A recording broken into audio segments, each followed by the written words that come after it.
Together we are but first coffee. Susie's just our host, but what matters most is we are a team. Together we are all safe here, and so are you. Among friends and mods we are safe. We talk about trauma, break down drama of life, death, happy or sad, even mad. We discuss it all here. Together we will thrive, not just survive. We will dry each other's tears, celebrate big or small wins, and chase away the fears. Together we fight cults or fight addictions. If not with experience, with love, and we don't judge. Please understand, this is a safe place to land. Please understand, you're not alone. This is a safe place to land.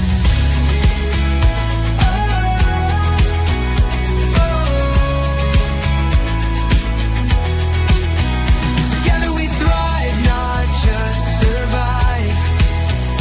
We will dry each other's tears, celebrate big or small wins, and chase away the fears. Because we are but first coffee, and Susie welcomes us all here.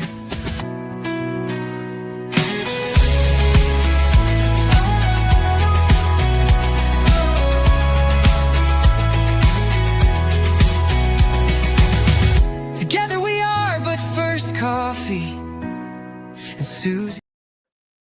Hey, everybody. Welcome back. I'm kind of, y'all wouldn't believe, my brain is not always braining, and this was definitely one of the days.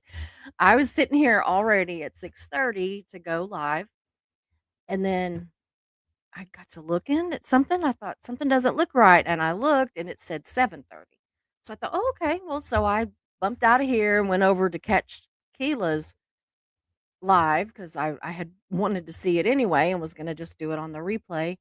And I watched it, and then I came back over here and I'm looking and I saw something that didn't look right and said, well, I had planned it for Friday, not Thursday.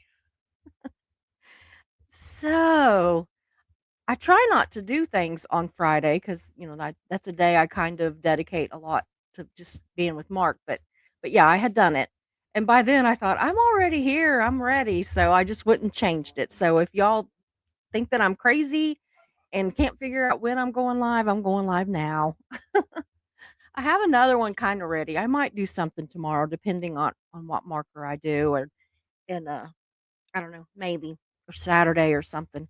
I'm really hoping to get some stuff done in my office slash studio. So I don't know. I might call a couple of days off. So I'm not sure, but I am glad to see you guys, and I've got I hope an interesting live planned for you. And John and Jan are both in the back. John says that he can hop on if I get off in the weeds somewhere. I told him, I said, just, reel me back in if I get too far gone. So, and Jan, she's always great. She's great at starring those comments and everything, and also kind of keeping me in line. They both kind of point at their watches or where a watch would be sometimes. So if I get too long winded. So anyway, thank you to John and to Jan and anybody else of my mods that pops in. Barbie, it is good to see you. Saw you over on Keela's, and I was like, yay, she's going to get to come to mine. Yay. Glenda Cox, good to see you. Conversations with Christy.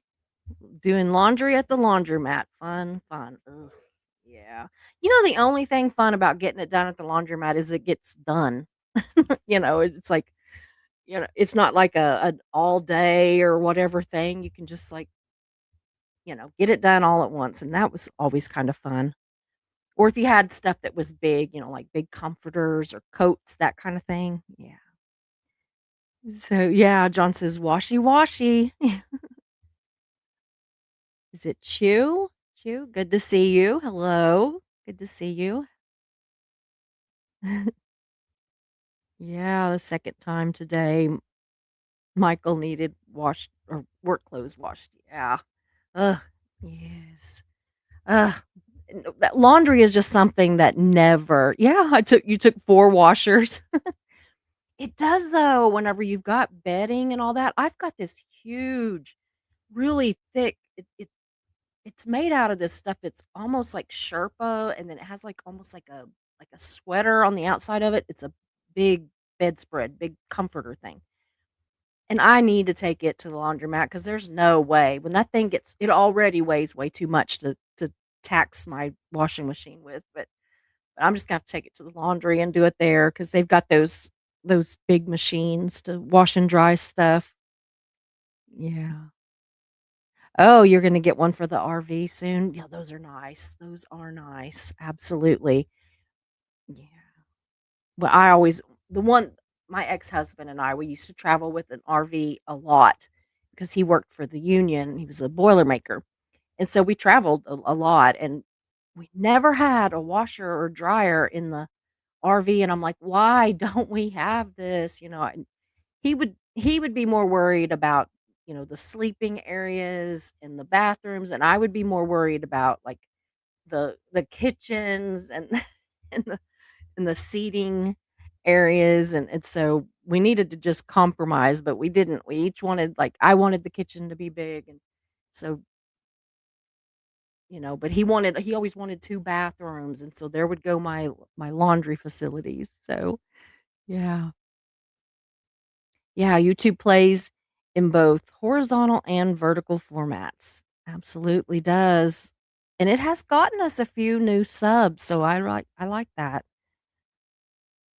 It was really cute. The kids came up and asked if they could take a picture with the Corvette. Oh, I bet. And so of course I said yes. It was a full-on photo shoot. How cute. Well, guys, I'm gonna go ahead and get started since this one's, late. I don't want to be forever. Some of my craziness. I don't even know why I set it for 7:30 to be perfectly. Oh, I do remember. I remember setting it for 7:30 because for some reason I set it for Friday and I told Mark that'll give us plenty of time to get home if we go do something. But I don't even know why I thought about setting it for Friday. I don't know. Crazy. I'm sure I had a reason, but I don't know what it was. So, anyway, so y'all know as well as I do that I am not any kind of a mental health professional. I do not profess to be. And tonight though, I do feel a little bit qualified to talk about the subject of this live, or the person, the patient of this live, and that we are going to be emotionally dissecting tonight because that person is me. So remember, as I'm going through this, I'm not trying to like, talk about anybody else. I'm not going to try to assume that I know anything about anybody else. I'm just going to talk about the part that I know, which is me, the good, the bad, and the ugly. And there's plenty of all of it. So, I'm going to talk about, my issues and that I have talked about with my therapist and that we went over in deep detail, and she said that if I'm comfortable talking to you all, that she doesn't see any harm in it. Um, I will tell some of the things that she said. I'm paraphrasing because I didn't necessarily take down notes. Sometimes I take notes when we're talking and sometimes I don't, and this time I just took, like, scribbled notes here and there, but I mainly it's gonna be the things that I have kind of figured out from therapy, and so I wanna get started with that. Um, and we are talking about kind of the dark side of being an empath. That it's not all just, rainbows and just, we don't magically have the answers for everybody, and we don't magically know how to fix everything. If we did, that would be so great. And I know that so many people, I see some of you right in the chat right now that do identify as empaths, and I know so many more in this community that are clearly very empathetic people. So I thought that if I shared kind of the darker side of my journey with being an empath, that it might help somebody else. You're probably gonna get sick of hearing empath. I got sick of writing it down in the notes, so anyway, I promise I'll try not to just say it every other word. So, y'all, a few nights ago, I think it was last Thursday, um, John and I did a live, and we talked about a lot of subjects on there. I think it was the I'm not the moral police one, and we talked about several different subjects, and we talked about how we, or mostly me, will we have had like knee jerk reactions to things that were um, stressful or emotional or uncomfortable or made us mad or whatever, and that we've had. Sometimes when I say we, just take that as the royal we, and I'm really talking about me. But anyway, I have, done sometimes a very knee jerk reaction to situations. And I kept thinking about that. I literally stayed up all night thinking about it and trying to, you know, reconcile how I can have these knee jerk reactions that hurt people and then still call myself an empath. Because the last thing that an empath would want to do is to hurt people. So I actually emailed my therapist and I sent her the show that we did, and I gave her some timestamps to look at that I thought were important. And she actually watched the whole thing, and I'm like, oh God, you know, how much is this going to cost me, kind of deal. But we did later talk about it, and it was really eye opening, and so I wanted to kind of share it on here.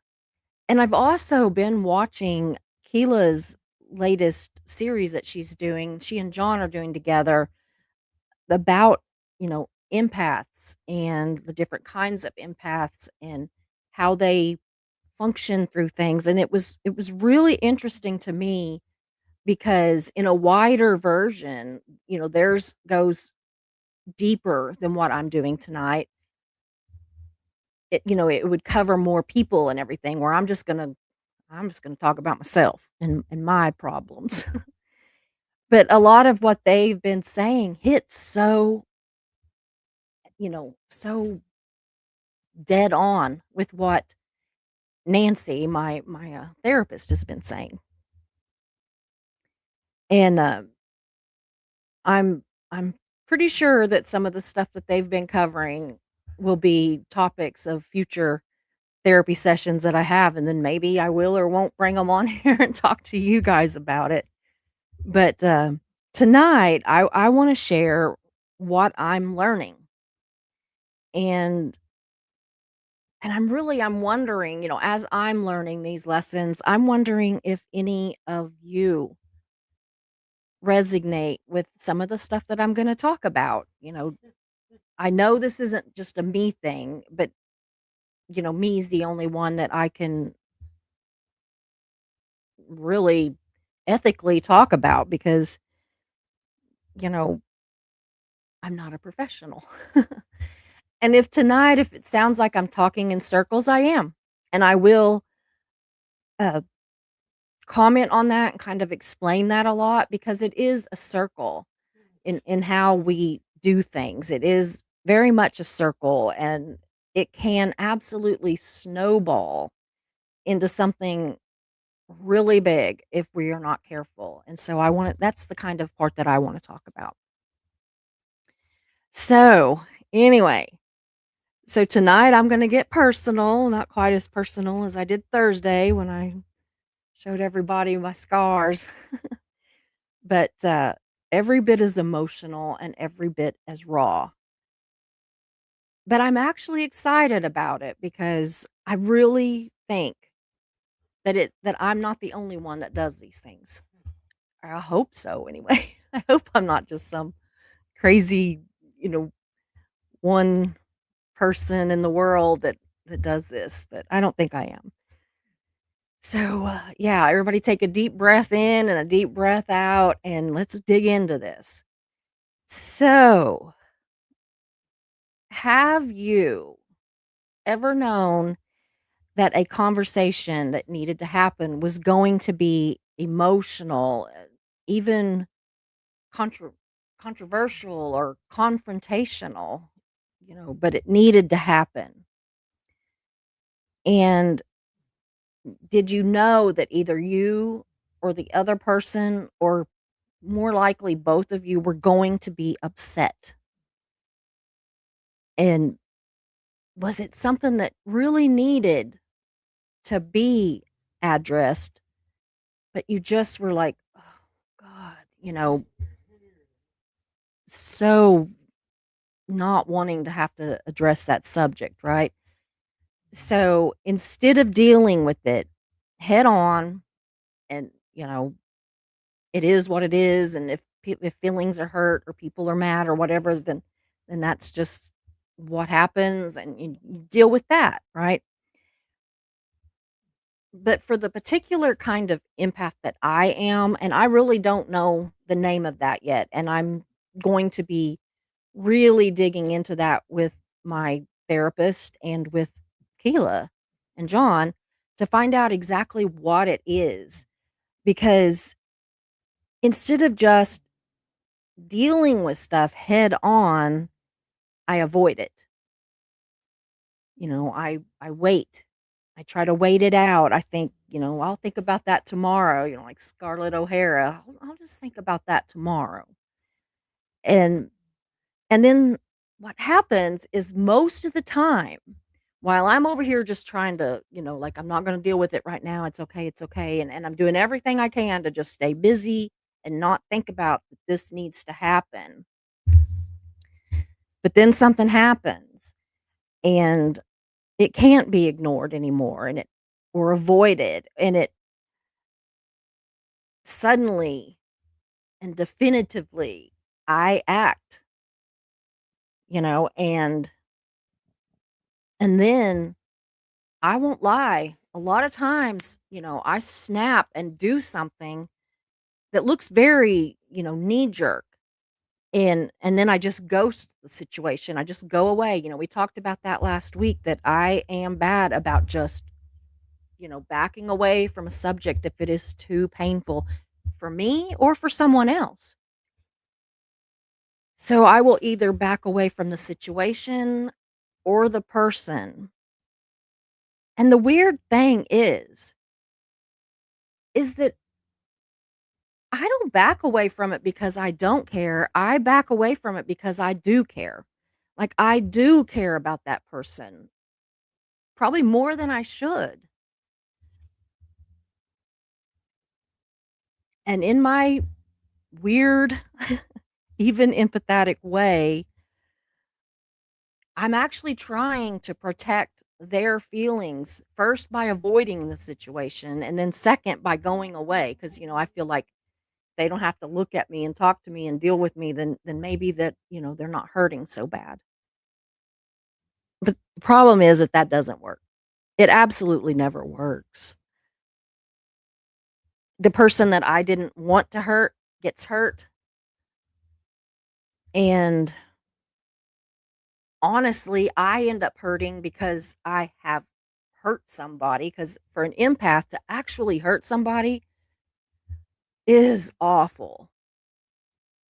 And then because I did this thing that hurt them and then, backed away, I end up looking and feeling like a butt nugget. That's just the honest truth. And spoiler alert, if we do this, it does not mean that we are a bad person. It is just an actual part of some people's reactions to things when they are empaths. And so I, really want to stress that because if you're doing it, I don't want you to think that you're a bad person either because I certainly don't think that you are. No, I might think I am. So, what Nancy called it was the empath trap. And she said that some people feel other people's emotions very strongly.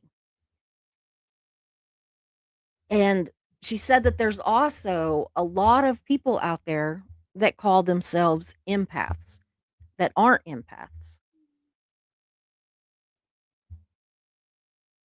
The thing is honestly, and this was something that I told her, sometimes I wish I wasn't because it's hard. It's hard to take on other people's emotions and their pains and all of that, and you want to help, and it is not something that I can stop myself from doing. It's like it's in your DNA. So I don't really understand people that say that they are empaths that aren't, because sometimes I look at them as like I kind of look at them in awe. Like I wish I could be more like that and just deal with my own shit, and not not deal with everybody else's. But also, please don't think that I don't want to deal with it. I'll get to that part in just a second. So, she also said that, like narcissists or the word narcissist, that it gets used online a lot. It's in a like a rhythm right now that there are certain words that are just catchphrases. Everybody's using them, everybody's tossing them around. And Nancy said that she'd kind of be glad when it died down a bit.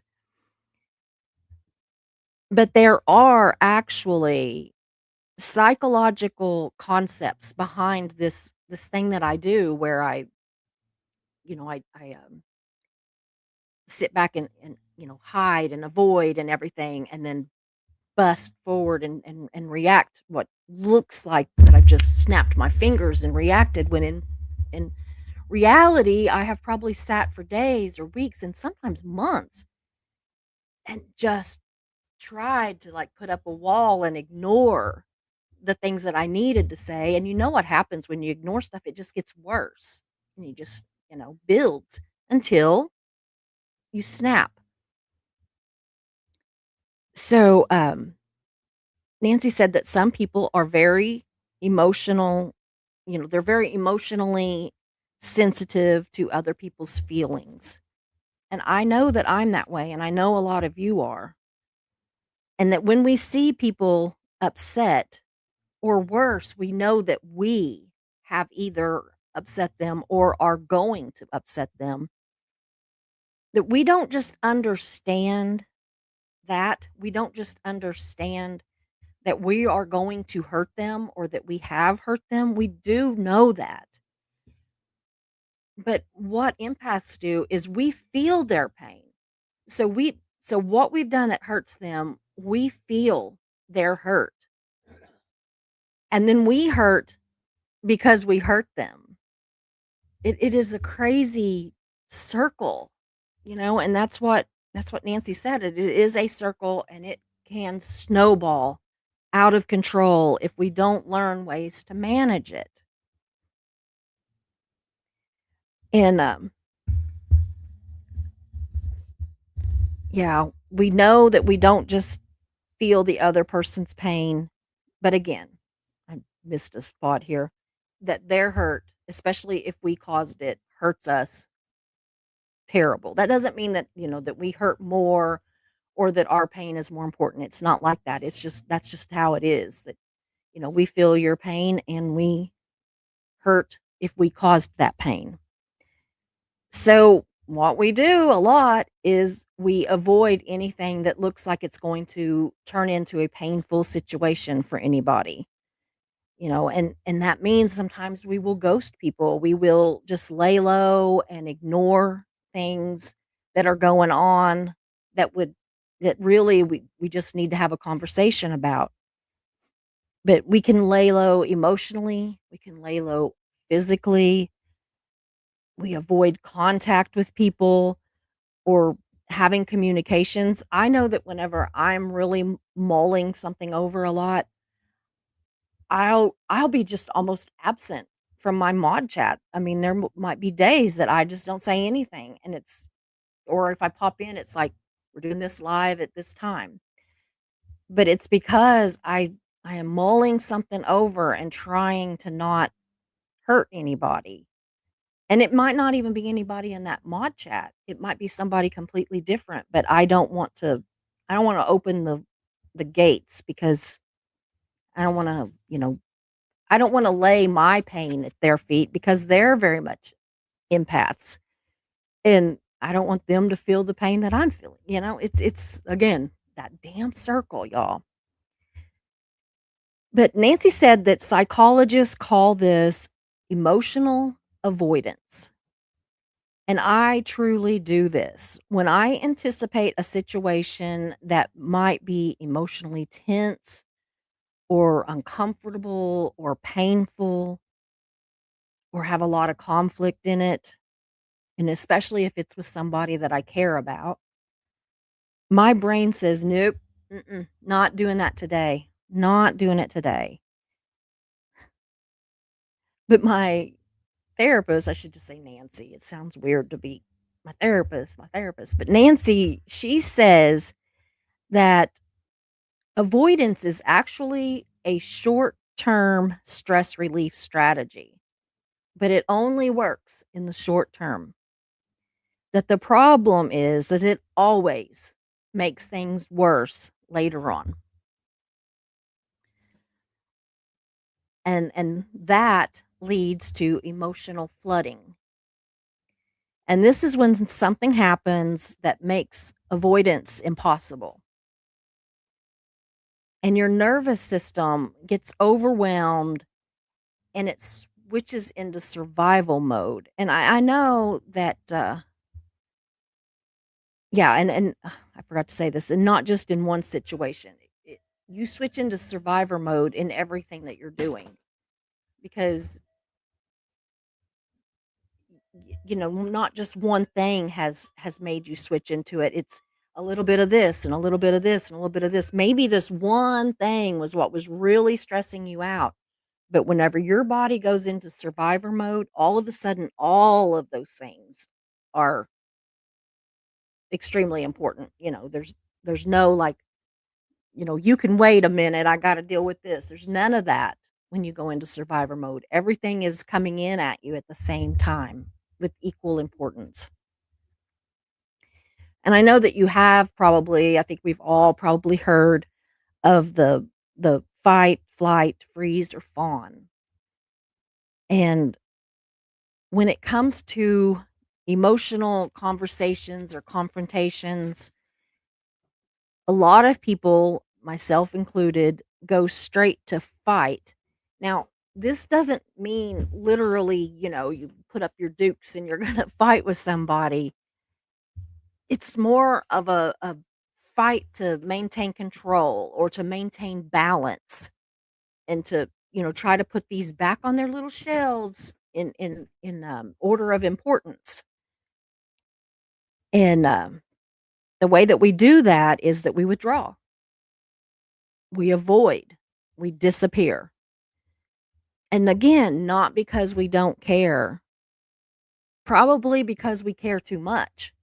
And our brain is saying, this is too much right now. You got to figure this, you got to prioritize some stuff. We got to get things back on these shelves and figure out where they go.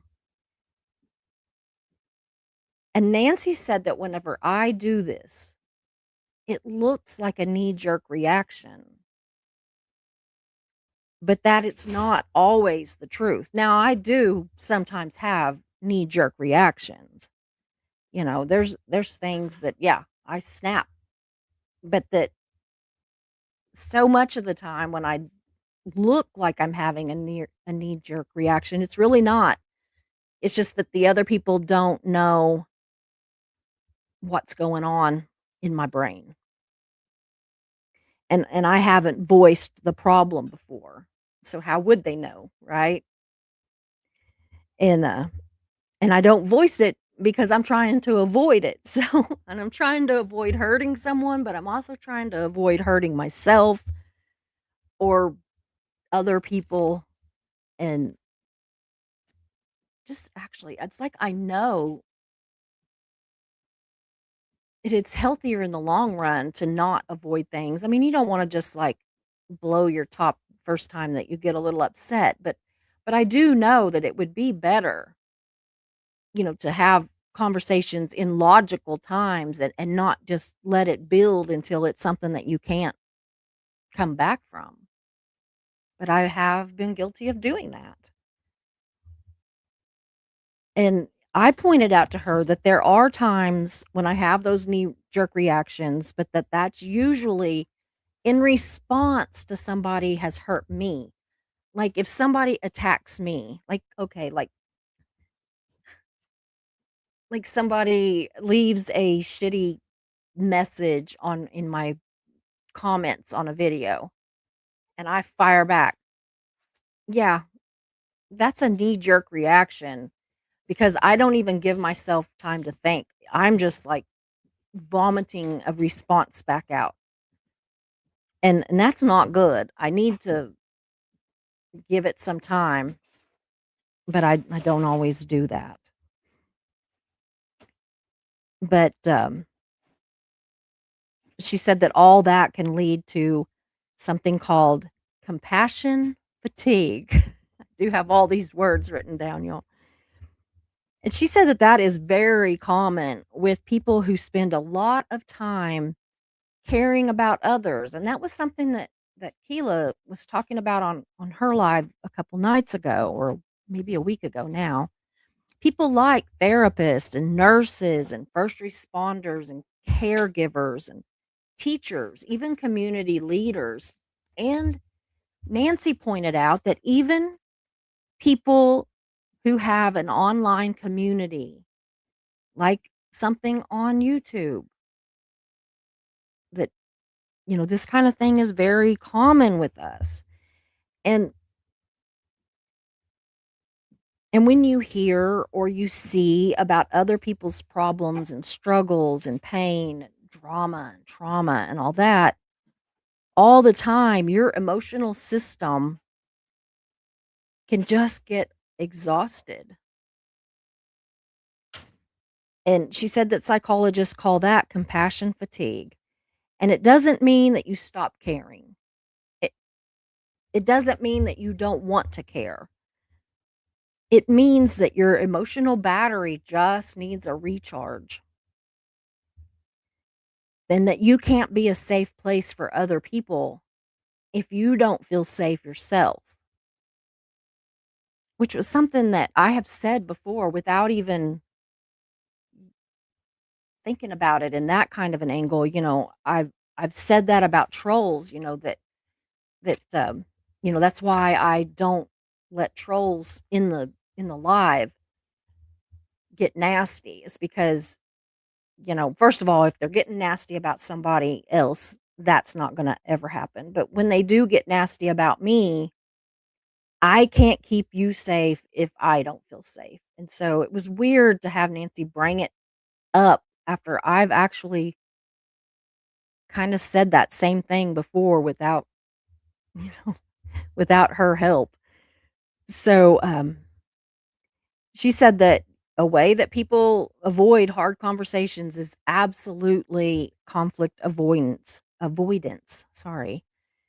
And that they are just hoping, like myself, that whenever I'm avoiding some sort of conversation, I'm just really hoping that it's going to fix itself. That, something's going to happen and the other person's going to see the light of day or whatever, and or whatever the thing is, and that the need for that conversation is just going to go away.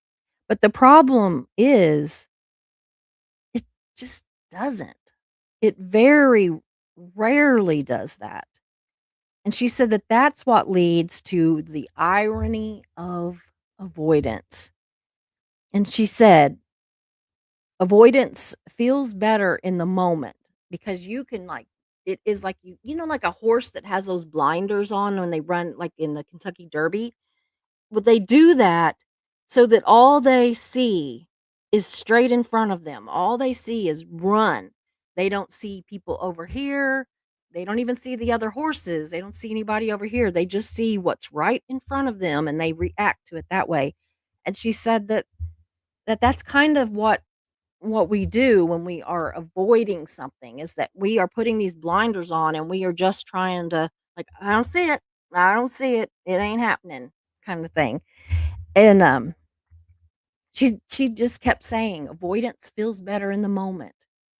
And and I was like, I don't know because the whole time I'm avoiding a subject, I've kind of got a like a pain and the a pit in my stomach that knows that this is going to have to happen at some point.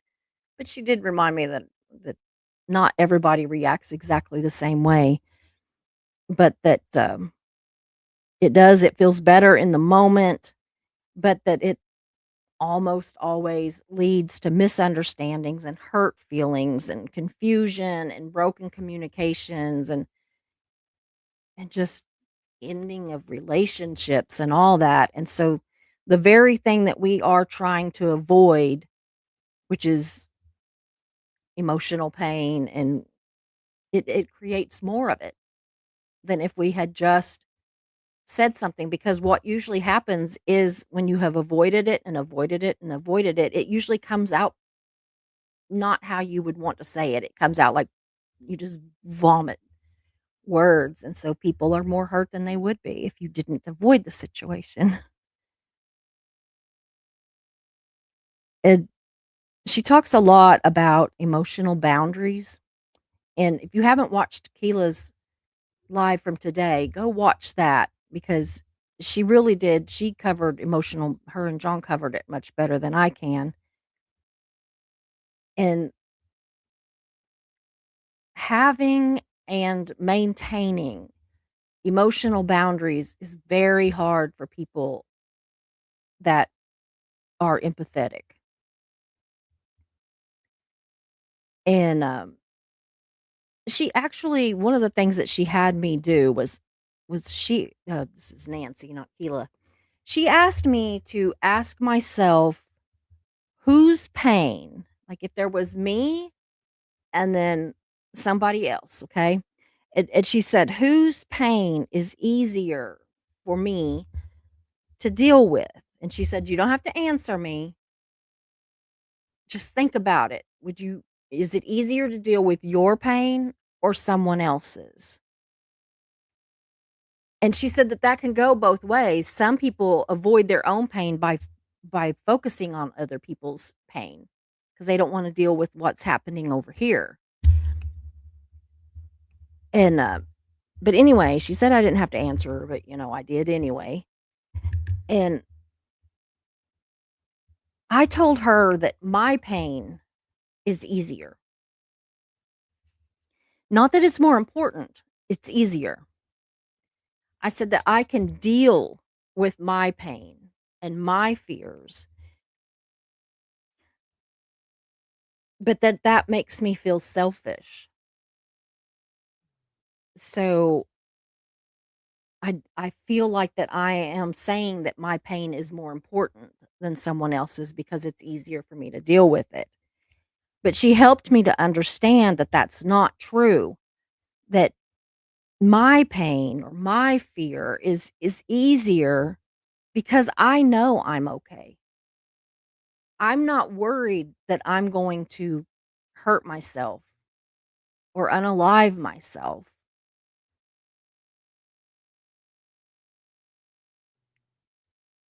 I know how bad my physical pain is and what I can control or deal with.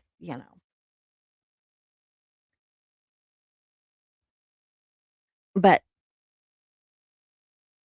how it feels to me is that somebody else's pain or fear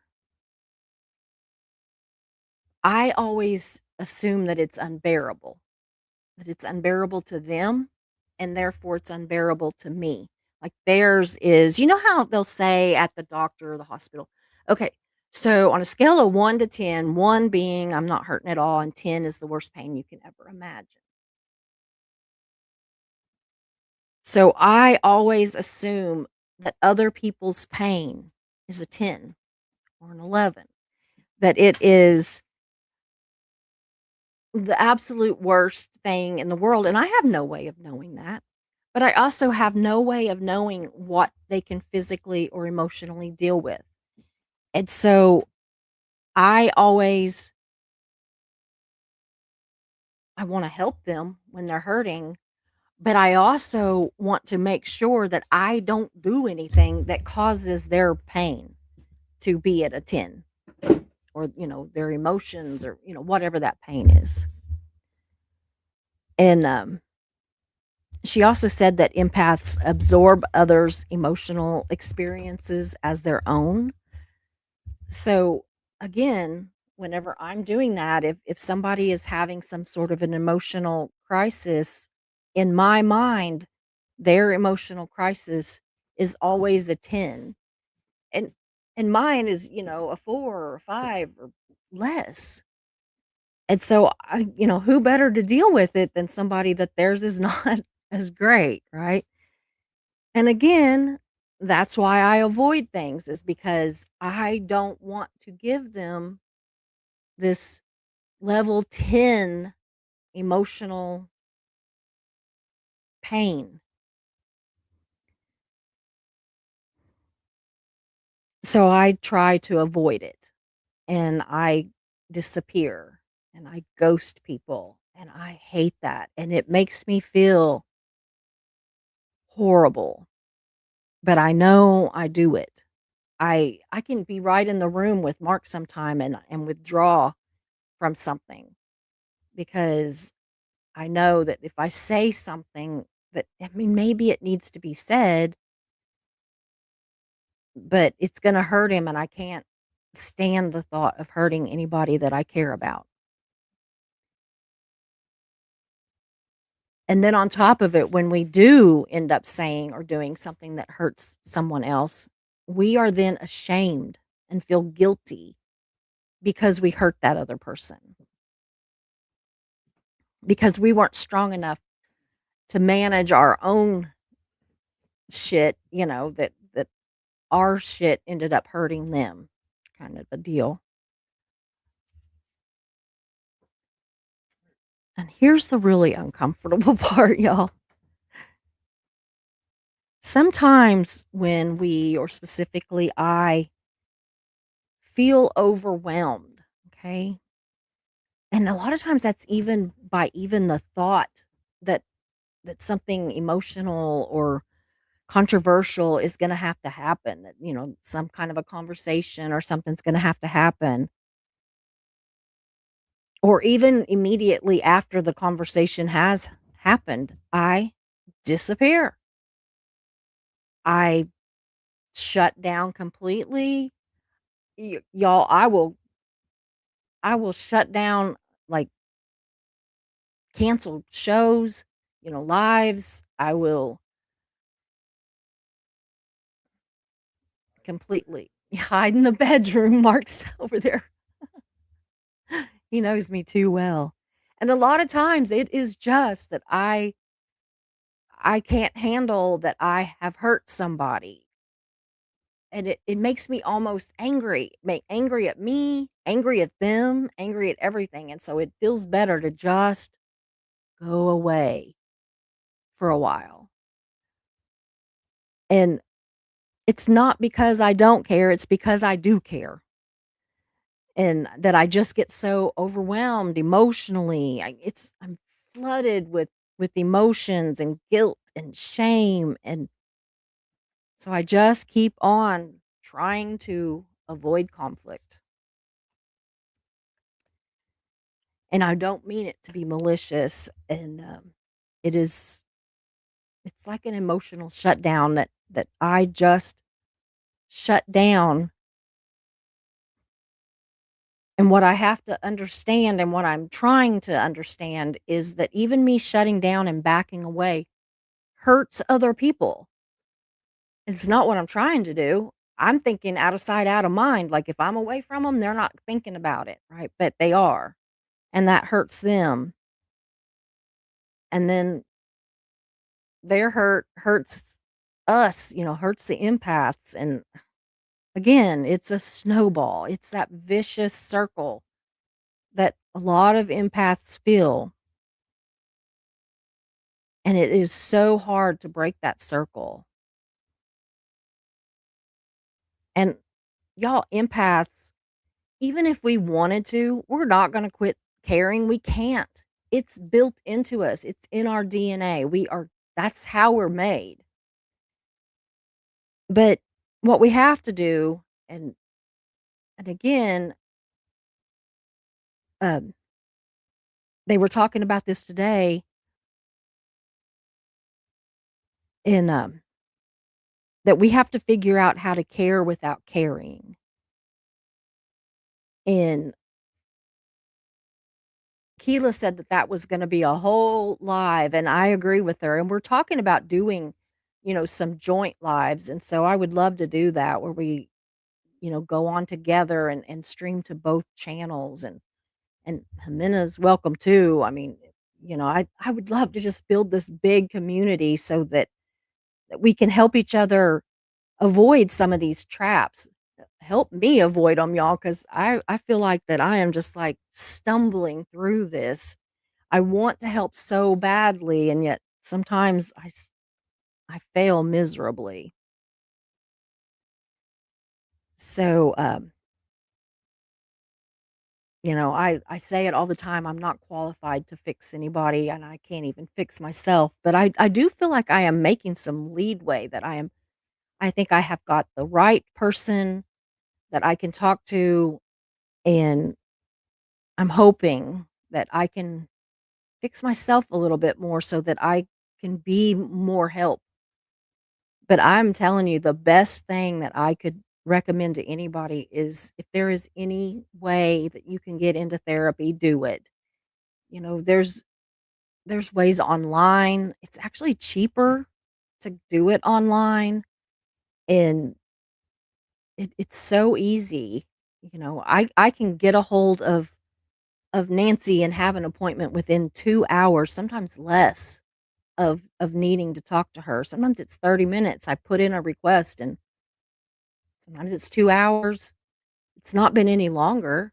And sometimes it's 10, 20 minutes, and it's amazing. It is amazing, and you're in the comfort of your own home, which I really like. 'Cause y'all, I really do care, and I want you to know that my mods care too. I don't know one single one of my mods that isn't on some level an empath. They are some of the most caring, loving people that you will ever meet. And then there's also Keela with Mental Health Matters and her mods, and Jimena and the Magic of Healing and her mods. And there's so many others that, I'm really loving the fact that we are really building a community, that we are tight knit, and, that if one can't help, somebody else can. And it's a beautiful, beautiful thing. But again, we all want to be here to help you and everything. But if you have access to a therapist, please do yourself a huge solid and talk to somebody. I was always like, I don't have any huge problems that I need to talk to a therapist about, but you know what? That's when it actually is kind of nice when you don't have these huge things that you need to talk about, because you could fix smaller issues before they become big issues, and it's pretty cool. It is pretty cool. And some things just can't be fixed, and it's just something that you have to get through. So I really hope that you find these lives that I'm doing and that my friends are doing. I hope you find them helpful for you or even for somebody that you know. And if you do, please share the videos. that's what we all want, is we all want more people's eyes on these videos, more people getting something out of the videos. And I do wanna say to those of you out there that I have hurt emotionally, by avoidance or emotional flooding or whatever, I do sincerely apologize for that.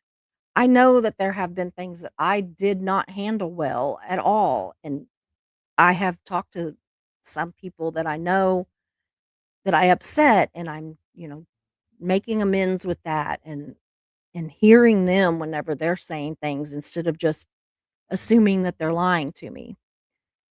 But I can't change the past any more than anybody else can, but I am working to change the future, and that's all any of us can do. And, is I'm working to change how I let my emotions build up. But it is absolutely a work in progress, and it's not something that I can fix with the wave of a magic wand, although I wish I could, or wiggle my nose. I wanna thank you guys all for being here and listening to me ramble on, and I know, I warned you, it does very much sound like I'm talking in circles, but it is. That's because it is a circle. It's a vicious circle that just repeats itself and repeats itself. Nancy said it's almost like a spiral where it circles around, but then it goes into another circle, like a slinky, for those of you old enough to remember what a slinky is. So I wanna thank you all for listening. I am gonna check the starred comments and see what I've got.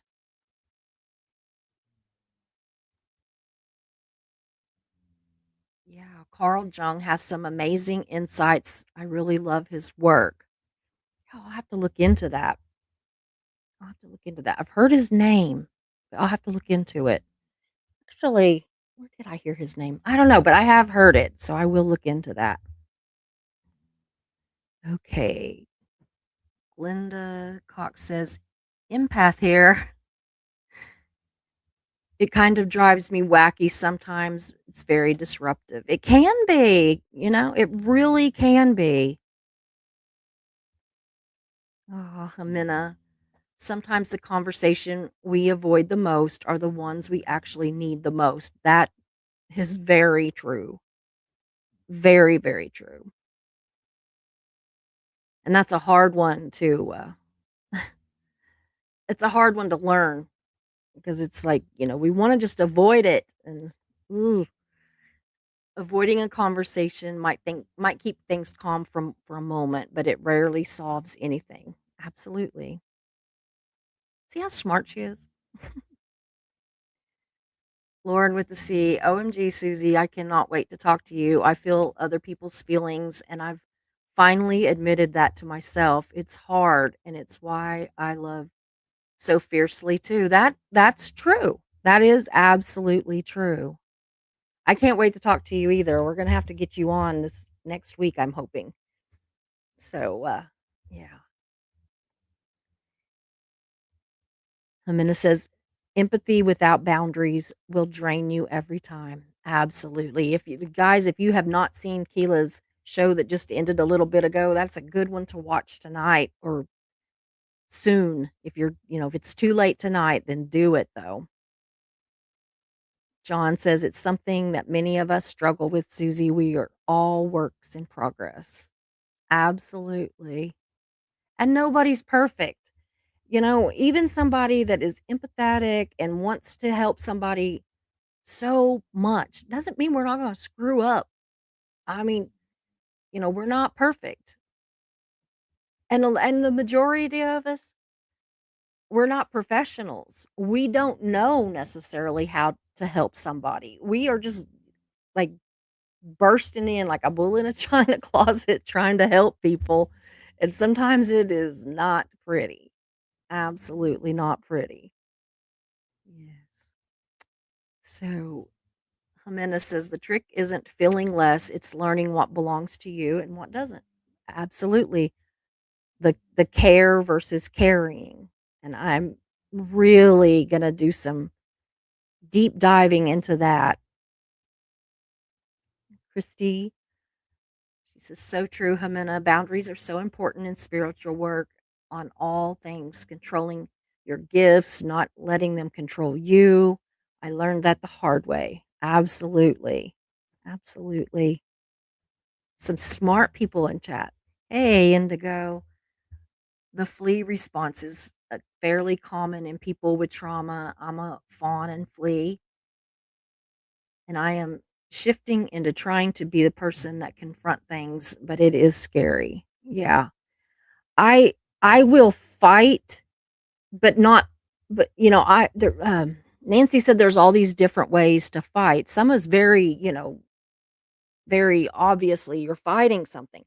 But a lot of it is an internal fight that you're fighting something internally. And then when we can't control that, we flee. So, yeah. Anyway, Indigo says the flee response is fairly common in people with trauma. Oh, I think that's the one I just read. I clicked the wrong one, I think. Yeah. Okay. Christy says, what I have found is that when you get good with boundaries and you truly understand what's your energy, it becomes easier to see what isn't truly yours. Taking time to really feel your own energy. And then she has this one and helps a lot. It can be very difficult to let what's not yours flow through. It does take work. Trauma adds to this, I believe. I believe 100%. I truly do. You are very wise. Amina says stepping away doesn't mean that you don't care. Sometimes it means you care enough to handle things calmly. That's true too. Like sometimes I just am trying to like give things a minute to calm down and we can control what we do, but we can't control how the other person reacts to it or how they feel about it. I'm not going like, well, I can't control how she reacts to it or how he reacts to it. No, that's not it. I can't control how they react to it because I can't control how they feel about it. And so all I can control is me. And it is just so hard sometimes. Wendy says, being an empath is a blessing that comes with its suffering as well. Yeah, it does. It really does. Solitude helps me regenerate my heart. Mine too. Sometimes I've just got to be alone. I just, I find myself as I've gotten older needing more and more time alone. It doesn't mean I don't love any, as deep or care as much. It seems like I'm slower to rebuild my energy. Minna says you can still love and care about someone and protect your energy. That's why awareness and boundaries matter. Absolutely. She says when you're an empath, awareness is everything. You have to be mindful about who and what you give your energy to.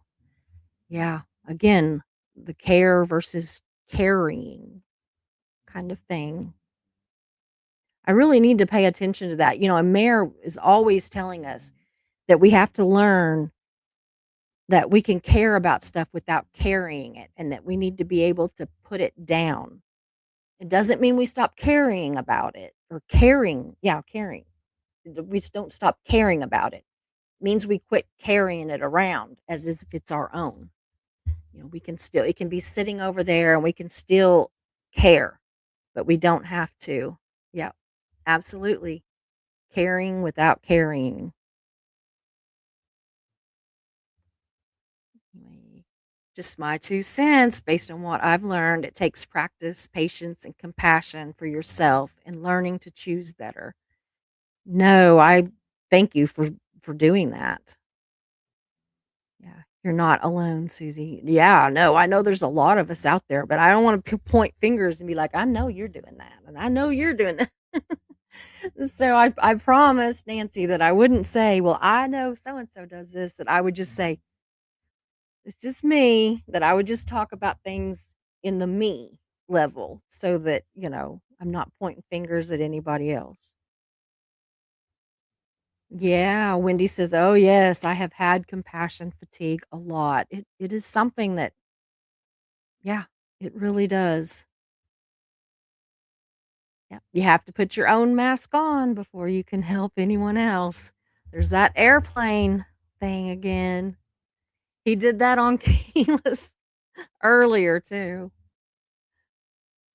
So Lori Driscoll says, "Question: I promise I'm listening closely with with empathy, actually, and yet are your ear are your earrings a pink strapless dress?" No, it's a heart with a little pink snowball. I was cold, and so I was like thinking, well, these little hearts matched my shirt and my pants, but they had these little snowballs on the bottom. That's funny though. But yeah, they kind of do look like a strapless dress, don't they? Yeah. Thank you. I actually needed I actually did need that laugh. So Barb M says shutting down is a coping thing for me. It's not to hurt anybody, but sometimes I just have to do it. The guilt feelings about it can also be hard to deal with at the same time. Absolutely. That's where I'm at. That's where I'm at. That's what I do too. I shut down to cope, but then I feel so bad that I shut down because it actually didn't fix anything and probably made it worse. And so it's a mess, right? We are a mess. John says I cannot stress enough the importance of therapy in the healing process. It can truly be life-saving. Absolutely. Absolutely. Healing isn't linear, Susie. You deserve grace for identifying there's a problem and having the courage to try to fix what's broken. Well, I kind of feel like it's either fix what's broken or I'm probably just going to have to go live like in an igloo somewhere where nobody's at because I don't want to hurt anybody. And so to keep from doing that, I need to just like, go off somewhere. And I don't want to do that because I miss people. He says, and you have friends who love you very much. And are here to lift you up. Thank you. And I always want to be there to lift all of my friends up too. And that's what it's all about, y'all, is that we each have to do what we can when we can. And we need to do the things that we're the best at. Like if there's something about, you know, being an empath or whatever, whatever our strongest suits are, that's what we need to do. That's what we need to work with. And not feel bad if we're not good at these other areas. We need to let the other people that are good in those other areas fill those voids and delegate. Delegate things. I'm trying to learn to delegate. I have never been good at that ever. And so I'm really trying to learn. So yeah, we will be doing a live at some point about caring versus, caring without carrying. And I might even try to get that to be one that we do, you know, 2 or 3 of us together. I think it would be great to have several channels and just stream to all the channels or something and just cover a wider audience because there's several of us in this community that is our goal. It's not the money. It's not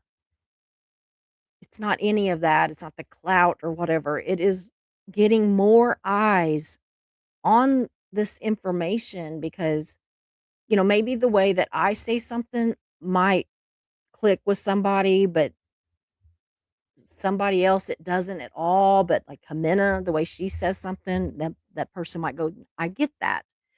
Or same with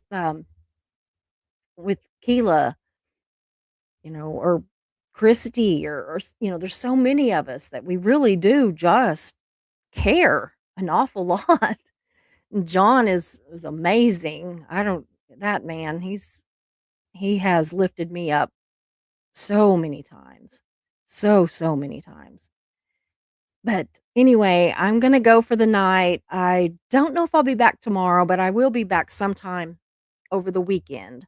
Just not sure exactly when yet.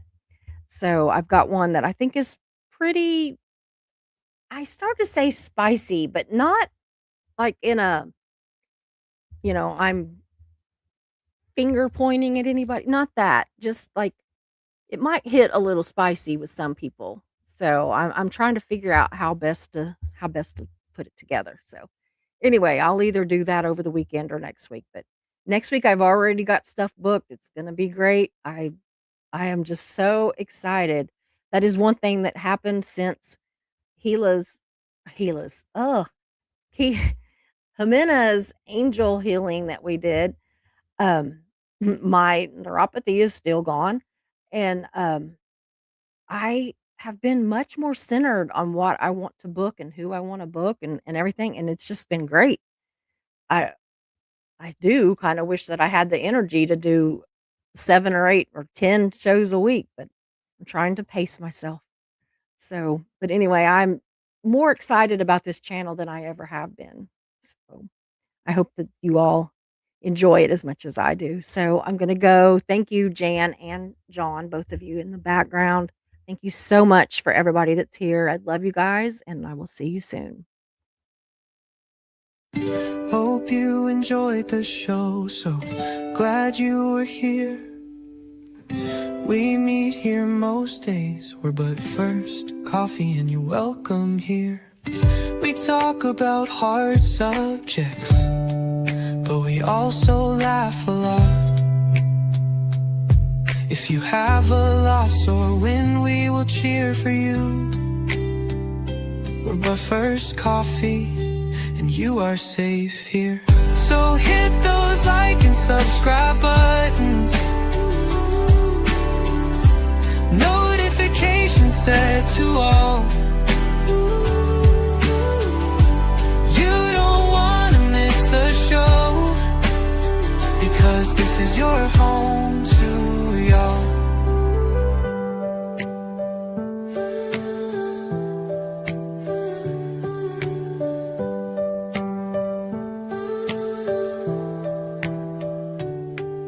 So hit those like and subscribe buttons, notifications set to all.